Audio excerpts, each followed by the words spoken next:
grandes, iban tan despacio que parecía que flotaban en el cielo. Me quedé allí de pie observándolos fijamente hasta que se perdieron de vista. Las llamadas informando del extraño suceso saturaron el teléfono de la policía de Phoenix. Recibimos varias llamadas. La gente no sabe a quién llamar cuando ocurre algo parecido y suele marcar el 911. Desgraciadamente, poco podemos hacer. No sabemos si son de las fuerzas aéreas, del gobierno o si se trata de un ovni, para serle sincero. Los ciudadanos llamaron a la cercana base de las fuerzas aéreas de Luke, preguntando si tenían algo que ver con la exhibición. En las semanas siguientes al 13 de marzo, las fuerzas aéreas no hicieron ningún comentario al respecto, pero la Guardia Nacional de Arizona afirmó que no hubo aviones de maniobras aquella noche y que su radar no había detectado nada extraño en el cielo. A pesar de la negativa, la policía de Phoenix insistía en que el ejército debía haber estado tramando algo. Tenemos Nuevo México al este y California al oeste. Normalmente se lanzan muchos misiles. En una noche clara pueden verse desde aquí, en Phoenix. Cuando se ve algo inexplicable, es probable que las fuerzas aéreas o alguien esté haciendo un lanzamiento. Pero muchos no creían esta explicación. La concejala de Phoenix, Frances Barwood, decidió sacar el tema en una reunión municipal. Apparently, the Air Force and nobody is doing any investigation on it, and I'd just like to know if anybody has any information from the city and if the city is checking into it. Apparently, from what I saw on television, it was about the size of a football field, and there was 7 lights, and they all moved together like they were attached to something. So we don't know if it was a prank or, something that was just huge out there, but kind of curious, especially since people are starting to ask more questions. Thanks. Thank you. Se produjo un silencio y luego siguieron hablando. Fue algo bastante extraño. Tras la reunión, uno de los tenientes de alcalde se me acercó y me dijo que no querían discutir ese tema y que no debería haber hecho la pregunta, que había abierto la caja de Pandora. Después de la reunión, Barwood fue ridiculizada por la prensa y por algunos colegas del ayuntamiento. Para la concejala Barwood y muchos ciudadanos desconcertados, quedó claro que la ciudad no tenía intención de tomarla en serio o de abrir una investigación. ¿Qué vieron miles de testigos en el cielo la noche del 13 de marzo? ¿Era un gigantesco platillo volante de otro mundo o algo más? La comunidad ovni cree que alguien del ejército tiene que saber la verdad.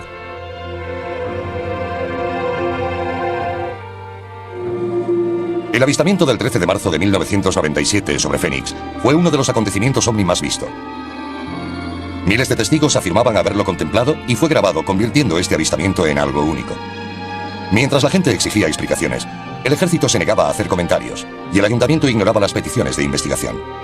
Los observadores decidieron ocuparse del asunto ellos mismos. Ed Lohman fue uno de los más prominentes investigadores de ovnis que participó en el asunto. Lohman es un metalúrgico que a finales de los años 80 se quedó casi ciego por un accidente laboral. Durante la recuperación, su padre lo inició en su interés por los ovnis. Lohman se metió de lleno en la llamada ufología. Más tarde, creó un programa de televisión como foro público sobre los ovnis. Me impliqué en la televisión participativa en 1991 y me dispuse a mostrar al mundo que el fenómeno ovni existía, con personas creíbles que hablaban del tema. Ed Lohman estaba frustrado por la negativa del gobierno a buscar una explicación para las luces de Phoenix. La Guardia Nacional y los oficiales de las fuerzas aéreas daban explicaciones contradictorias y engañosas sobre el avistamiento, según los investigadores de ovnis. Al principio el flujo de información era irregular. Intentamos seguir los canales normales, según lo dicho por los investigadores, que llamaron en primer lugar a la base de Luke. Una mujer afirmó que estaban recibiendo muchas llamadas, pero al poco tiempo dicen que no ocurre nada, y a los pocos meses que habían lanzado bengalas en la zona. La Guardia Nacional de Arizona había dicho en principio que no tenía aviones en el cielo el 13 de marzo. En mayo, después de que el periódico USA Today publicara un artículo sobre el incidente, cambió su historia diciendo que la Guardia Nacional de Maryland había lanzado bengalas sobre el campo de tiro de Gila River en unos ejercicios. Lohman decidió mandar a analizar el vídeo de las luces de Phoenix para ver si esta nueva explicación podía ser confirmada. Cuando recibes algo como las luces de Phoenix, hay que ponerlo en manos de expertos. Contacté con Jim Diletoso, en quien confiaba que estudiaría el fenómeno con la mente abierta y que me diría lo que pensaba en realidad. Jim Diletoso es un entusiasta de los ovnis y presidente de una compañía que produce grafismo electrónico para el ocio y la industria aeroespacial. A menudo colabora con investigadores analizando películas y vídeos de supuestos avistamientos. Hemos estado analizando imágenes para otros investigadores durante más de 20 años. Somos como un laboratorio policial. Damos información a otros investigadores. Lo hacemos para gente de Rusia, Brasil, Florida y Canadá. Cuando ocurrió el fenómeno de Fénix, en marzo de 1997, abrimos el laboratorio para analizarlo. No para demostrar que se trataba de una nave extraterrestre. Yo evalúo datos. Diretoso apoya la creencia de Lohmann sobre que el avistamiento de Fénix no puede ser descartado con la explicación de las bengalas. Cuando las comparamos con luces de aviones, de coches o bengalas, para ver si coincidían, no lo hicieron. Geográficamente, cuando triangulamos los 5 vídeos grabados, los situamos en una posición que no está ni remotamente cercana a donde la Guardia Nacional supuestamente lanzó las bengalas. Tan solo duraron 10 minutos, y este suceso tuvo lugar durante horas, la noche del 13 de marzo. Muchos testigos discuten la posición donde el ejército afirma que fueron lanzadas las bengalas. También insisten en que las luces no iluminaban las montañas circundantes del modo en que lo habrían hecho las bengalas. Me gustaría decir que las luces que nos sobrevolaron esa noche no fueron bengalas. Yo he lanzado esas bengalas desde mi helicóptero en Vietnam. He visto las que se arrojan desde los cazas y oscilan de una forma muy característica. Van suspendidas de un paracaídas y es imposible que mantuvieran la perfecta formación en V mientras surcaban el cielo. ¿Eran bengalas? Posiblemente fueran del ejército o de la Fuerza Aérea. Pero creo que se trataba de algo más. Lo que sucedió fue un espectáculo para la gente en la zona de Phoenix. Duró demasiado tiempo para ser unas simples bengalas. ¿Qué ocurrió realmente el 13 de marzo de 1997? ¿Vieron los miles de residentes de Phoenix pasar sobre ellos una nave extraterrestre entre las 8:30 y 10 de la noche? Los escépticos cuestionan las técnicas de investigación de los llamados ufólogos. La responsabilidad de probar el suceso ovni reside en la persona que cuenta la historia, no en la que intenta desacreditarla. Tanto en la ciencia como en la vida real, las pruebas deben ser tales que no haya otra explicación más lógica, más fácilmente aceptada o más verosímil. Meses después, la Guardia Nacional de Arizona dio finalmente una explicación oficial a las luces de Phoenix. Afirmaron que los avistamientos se debieron a una unidad aérea de maniobra sobre el sur de Arizona. La grabación de las 8:30 mostraba una formación de aeronaves por la zona. Más tarde, alrededor de las 10 en punto, se trataba de bengalas lanzadas por la Guardia Nacional de Maryland sobrevolando el sudeste de Phoenix. Todo lo que vio la gente fue un grupo de luces. Hubo quien las unió imaginando un objeto. Incluso algunos en la comunidad OVNI dicen que las bengalas podrían haber sido las responsables de los avistamientos de las 10 en punto, pero afirman que los aviones convencionales no podrían haber producido la formación en V, vista por los testigos entre las 8 y las 10. El patrón parece militar, pero la gente tenía una impresión muy diferente de lo que sucedió a las 8:30. Si observamos la trayectoria de vuelo, algo muy importante, y trazamos una línea hacia el noroeste de Henderson, Nevada, nos lleva a la base aérea de Nellis y al Área 51. El Área 51 es la Shangri-La de la comunidad OVNI. Una base militar secreta en el desierto de Nevada que no aparece en ningún mapa del gobierno. Creen que el gobierno esconde muchos de sus secretos sobre ovnis en la famosa base. Los primeros informes llegaron del noroeste y directamente de acuerdo con esa línea. Hubo muchas especulaciones acerca de algo procedente de la base aérea de Nellis o Área 51, un avión espía supersecreto que vino en esta dirección. Estos observadores no están seguros de qué provocó las luces del 13 de marzo. Las teorías de aviones espía proliferan junto a las de naves extraterrestres, pero todas coinciden en pedir que el gobierno muestre al público la información que posea. Creo que hablo en nombre de la mayoría de la gente del campo de la ufología al decir que queremos la verdad. Quizás deseemos no haberla sabido una vez sea revelada, pero queremos que todo salga a la luz. Mucha gente, incluida al menos una concejala, pide una investigación sobre lo que sucedió. Yo pago con mis impuestos el combustible y los aviones. Y cuando tengo serias preguntas y pruebas de algo, exijo alguna respuesta. Pienso que hay una ley no escrita por la que no se pueden preguntar estas cosas cuando formas parte del Consejo. Se han reído de la gente que afirma haber visto algo. Yo nunca he visto nada, pero obviamente algo sucedió aquella noche. Cientos de personas me han contado lo que vieron y todos describen lo mismo. Allí hubo algo. A pesar de la demanda de la comunidad OVNI, el ejército ha insistido en que no tienen nada más que decir sobre las luces de Fénix de marzo de 1997.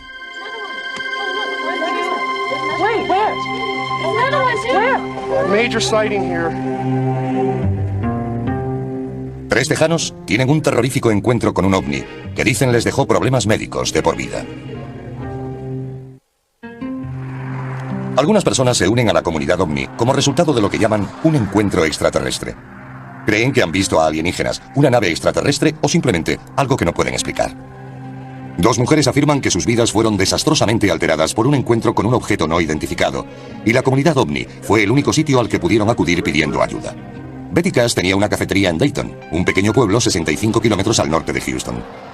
Su amiga Vicky Landrum trabajaba con ella de camarera. A las 7 de la tarde del 29 de diciembre de 1980, las dos mujeres se dirigían en coche hacia una iglesia de New Caney, Texas, con el nieto mayor de Vicky, Colby, de 6 años, para jugar al bingo. Cuando descubrieron que se había suspendido, los tres emprendieron la vuelta sobre las 9 de la noche. Salimos de New Caney hacia Dayton. De repente, Colby miró hacia arriba y dijo: Abuela, ¿qué es esa luz brillante? Era tan brillante que ni siquiera podía ver la carretera.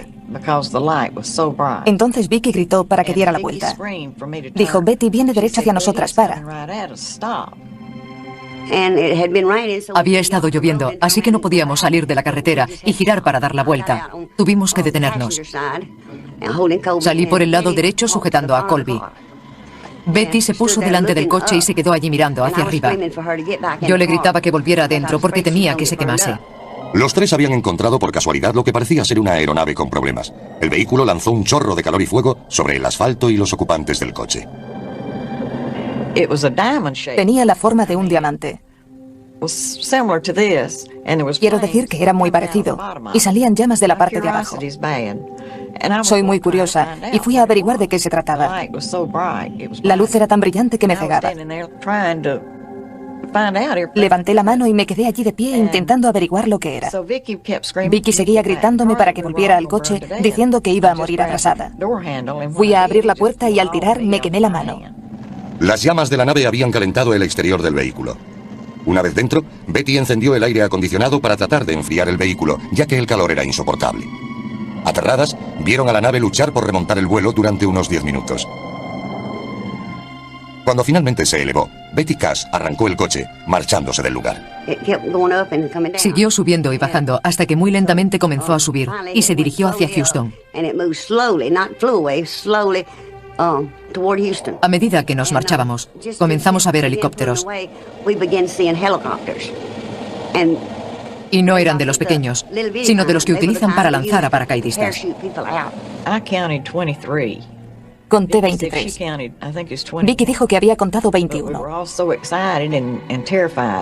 Perseguían al objeto. No iban a parar aunque supieran que estábamos allí.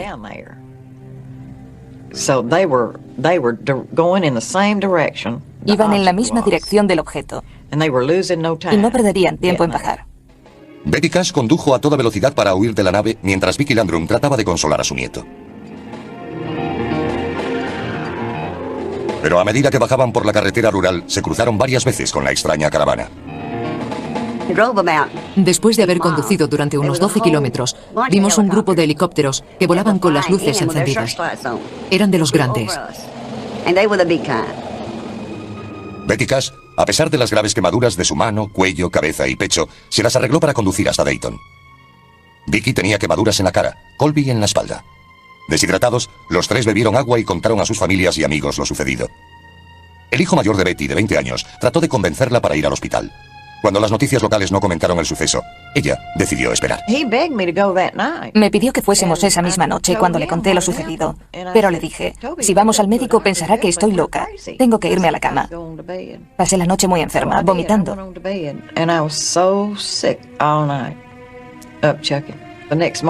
A la mañana siguiente, cuando desperté, había grandes mechones de pelo en mi almohada. Tenía ampollas por toda la cara. Durante varios días, las mujeres rechazaron atención médica temiendo no ser creídas. Pero cuando el estado de Betty empeoró, cedió y los tres fueron al hospital. No sabíamos que estaba tan mal.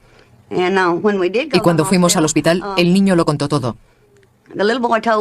Aunque yo se lo había advertido, dijo, me vas a regañar, pero le voy a contar al doctor lo que nos ha pasado.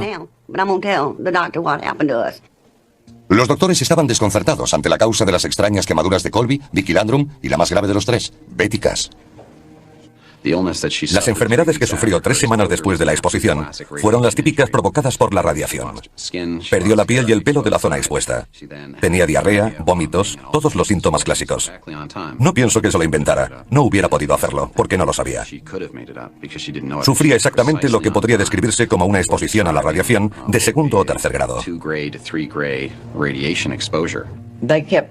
Me preguntaban continuamente cómo me había quemado. Yo no tenía ni idea de que aquel objeto probablemente me había envenenado por radiación. Todo lo que sabía en aquel momento era que la radiación se utilizaba para tratar el cáncer. Betty permaneció hospitalizada durante más de un mes por sus lesiones.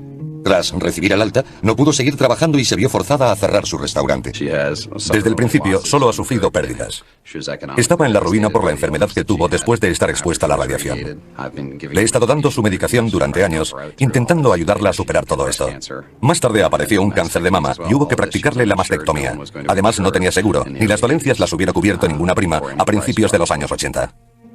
Las lesiones de Vicky Landrum y Colby, que no fueron tan severas, les dejaron problemas en la piel y la vista para toda la vida. Desesperadas, las mujeres escribieron al senador Lloyd Bentsen y al congresista Charles Wilson para pedir ayuda médica y respuestas. Recibí contestación de Lloyd Bentsen y Charles Wilson diciendo que fuésemos tan pronto como pudiésemos. Diciendo que en la base de las fuerzas aéreas de Bergstrom sabían todo lo ocurrido y que tendrían mucho gusto en ayudarnos en cuanto les fuera posible. Nos dijeron que podríamos conseguir ayuda médica allí, así que fuimos. Pero nos trataron muy mal. Los oficiales de la base aérea de Bergstrom les dijeron que no sabían nada del incidente, informándoles que su único recurso era demandar al gobierno de Estados Unidos por daños y perjuicios. Sin embargo, extrañamente, los militares intentaron en repetidas ocasiones comprar el vehículo de Betty Cash, pero ella se negó. A medida que la noticia del incidente se difundía por Dayton, Betty y Vicky se sentían discriminadas por sus vecinos. Un sacerdote se ofreció a ir a casa de Vicky Landrum para rezar con ella, pero no lo aceptó. Fue entonces cuando las mujeres acudieron a la comunidad ovni pidiendo ayuda. 18 años después del incidente, otro investigador de ovnis trataría de descubrir el secreto que rodea este misterioso encuentro. Betty Cash y Vicky Landrum han sido ridiculizadas e ignoradas desde su supuesto encuentro con una nave en 1980. Pero la comunidad ovni se niega a dejar que el caso caiga en el olvido. John Schuessler es un ingeniero aeroespacial y subdirector de MUFON, siglas de Red Mutua de OVNIs, una organización mundial de seguidores de los ovnis que estudian e investigan avistamientos. Las mujeres contactaron con él varias semanas después del incidente. Schuessler sentía curiosidad, pero era escéptico, hasta que conoció a Betty Cash. Se quitó la peluca y vi que le faltaban grandes mechones de pelo de su cabeza. Era muy impresionante y le dije, le ha pasado algo muy serio, y si es abierta y honesta conmigo y me da la información que ando buscando, estaré con usted hasta el final. También necesito hablar con toda la gente que esté implicada. Llamé a Vicky Landrum y hablé con ella y con su nieto, Colby. Les pregunté por qué se fueron a casa después de lo ocurrido. Y me contestaron, ¿tú lo habrías entendido? Eran lo que se podría decir saludables tejanos. Cuando les ocurre algo, se aguantan. No corren buscando ayuda. La señora Landrum dijo, siempre nos lo guardamos todo. Nunca voy al médico ni al hospital y no tomo medicinas. Cuando estoy enferma me aguanto. Y así ocurrió en este caso. Convencido de su historia, Schuessler les prometió buscar respuestas. Más tarde fuimos al lugar del suceso. Ellas nunca habían vuelto. Las llevamos por separado y ambas nos llevaron al lugar exacto, a pesar de que no habían vuelto desde aquella noche. Recorrimos el escenario y lo medimos. Entonces comprendimos lo que había sucedido. Vimos la carretera y los árboles quemados. Vimos la emoción que sintieron estas personas cuando regresaron al lugar. Se derrumbaron y lloraron confesando tener miedo. No querían estar allí. Y decidimos dejarlas marchar a casa, mientras nosotros nos disponíamos a recorrer la carretera. Schuessler comenzó a preguntar por la zona en busca de testigos del incidente. Su investigación reveló que un policía de Dayton y su esposa vieron helicópteros militares la noche del 29 de diciembre de 1980. También había otros testigos que aseguraban haber visto helicópteros de 2 rotores, que en 1980 eran de exclusivo uso militar. Comenzamos a pedir ese tipo de registros a las Fuerzas Armadas. Se negaron a contestarnos, como si estas personas no existieran, ni la información tampoco. Y ese fue el principio de una interminable investigación. Mediante la Ley de Libertad de Información, Schuessler obtuvo en 1982 la que cree que es la prueba determinante del caso. El informe militar oficial de la investigación sobre las reclamaciones de las mujeres, que consideraba su historia creíble. Con la ayuda de Schuessler, las dos mujeres contrataron a un abogado. A mí me pareció una historia veraz. He tenido a las personas que han intentado colarme una historia. No creo que ellas hicieran eso, y las pruebas lo demuestran. Casi 6 años después del supuesto incidente, Betty Cash y Vicky Landrum creyeron que finalmente podrían obtener algún consuelo. Presentaron la demanda en la Fiscalía de Houston y se fechó una vista preliminar para agosto de 1986. Por supuesto, el gobierno federal negó cualquier relación con algo así. Y no teníamos ninguna prueba. Todo lo que podíamos demostrar eran las lesiones de las mujeres. Así que el juez no admitió el caso. Rotas sus esperanzas, Betty Cash y Vicky Landrum se marcharon de Texas para huir de los dolorosos recuerdos de su experiencia. A los 18 años del incidente, después de que los periódicos sensacionalistas se cansaran de la historia, otro investigador de ovnis aún busca respuestas. Estamos llegando a Dayton, Texas. Aquí hay un gran misterio. He dirigido numerosas investigaciones. He participado en operaciones encubiertas, en investigaciones de homicidios. Y hay evidencias fuertes y testigos. Como investigador, espero descubrir información que pueda desvelar este misterio y añadir otra pieza al puzzle de lo que sucedió el 29 de diciembre de 1980. Ken Storch es policía de Denver, miembro del MUFON y exsargento de las Fuerzas Aéreas. Durante su servicio militar, Storch afirma haber sido forzado a firmar un documento que le prohibía hablar sobre incidentes de ovnis. Su involuntaria participación en una supuesta ocultación del gobierno le hizo comprender la experiencia de Betty Cash y Vicky Landrum.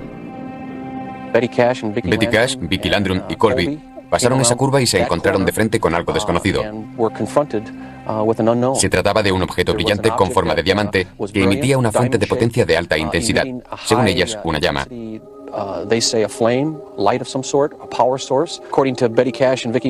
Según Betty Cash, Vicky Landrum y John Schuessler, la nave bajó del cielo irradiando un intenso calor que hizo que el alquitrán se derritiera, contaminando el área circundante.